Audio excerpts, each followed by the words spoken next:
My name is Yewande Omotoso, and I'm the author of Bomboy and The Woman Next Door.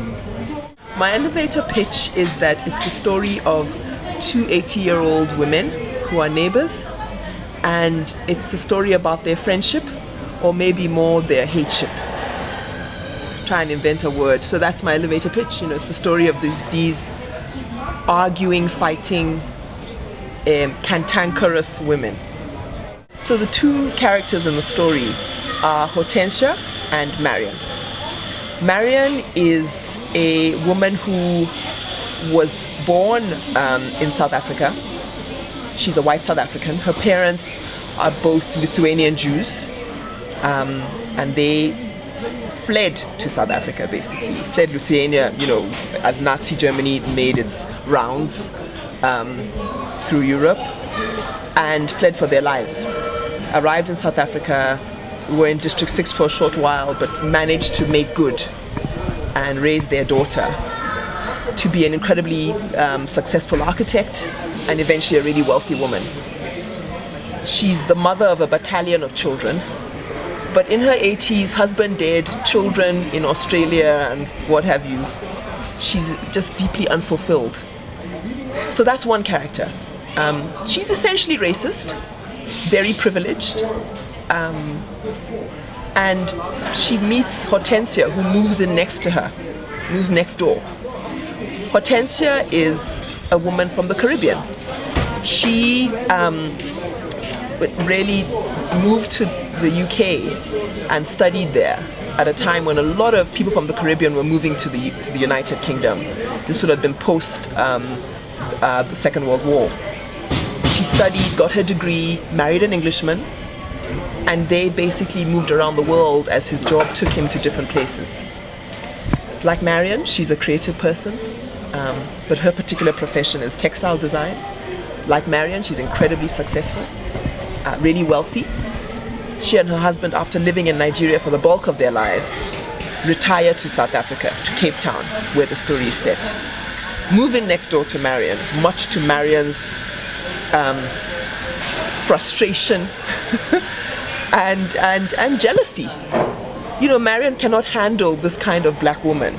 She's used to women who work for her or women who have less than her. She's managed to not make any friends with any black South Africans who are of the same financial status. So this is really the setup of the story. And the story itself is now how these women negotiate each other, mostly fight each other, but a point in the story, they need one another. And so it becomes also about how do these women live together, and can a friendship grow? Can a friendship blossom, a true friendship blossom in such inhospitable conditions? Some of the themes of the story, and my challenge anyway when I write, is always that there are too many themes. I'm trying to do too many things, and so that's just an ongoing challenge, because there's so much I had to leave out in the end that it just, this is not the book for that, write another book. But I knew that it would be a book about race.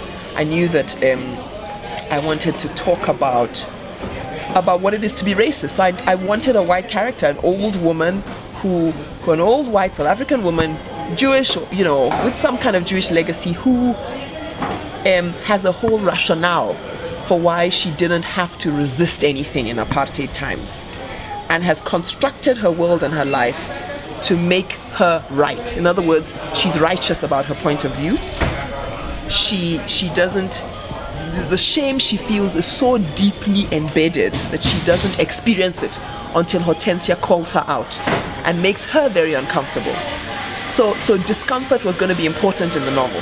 And I always say that discomfort is such a useful experience. We run away from discomfort, but discomfort is a valuable experience. It tells us that, there's something there that we should pay attention to, not run away from. And I think as a nation, South Africans, and I think also white South Africans, have not been uncomfortable enough.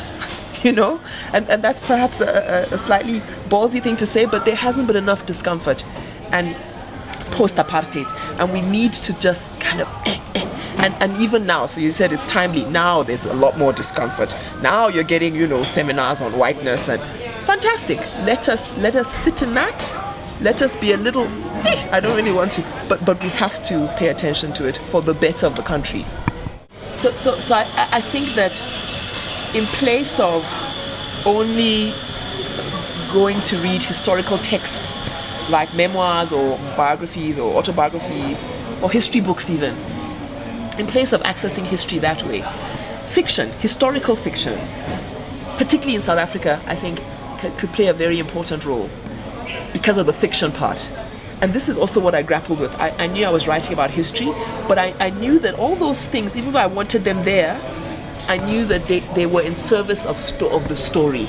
They were in service of the fiction. So there had to be a good story, and then weave these historical and political elements through it. So I think that's why sometimes, I might not go and read a textbook about whatever, the wars in South Africa or the Civil War in Nigeria. Let's look at the Civil War in Nigeria, the Biafran War, but I would read half of the Yellow Sun, right? And I might not be somebody who would ever go and look into the Biafran War, but I read the book and I access a crucial aspect of this country, of our world's history. And I might then go and get books or Google or read up. So fiction has that role. The textbook isn't as sexy. The fiction is like, oh, it's fiction, it's a story. Let me check it out. And so I think you're right. I think that historical fiction, South African historical fiction, could play a really important role with having us connect to our very contested, varied, controversial, often brutal histories, and often hard to swallow histories. We will never go look in a textbook for those things, and often the textbooks are flawed anyway, but we will access them through story, through fiction. And maybe it's a way to heal, it's a way to deal with it, it's a way to look back. Then we'll have book clubs and we'll discuss it, and we'll go home and we'll think about it, and we'll dream about it, and we'll wonder about, because fiction enters your soul in that way that sometimes non-fiction stories don't. So I do think that is important. And I think it's being done. I don't think it's not being done, but could be done more and more. Yeah.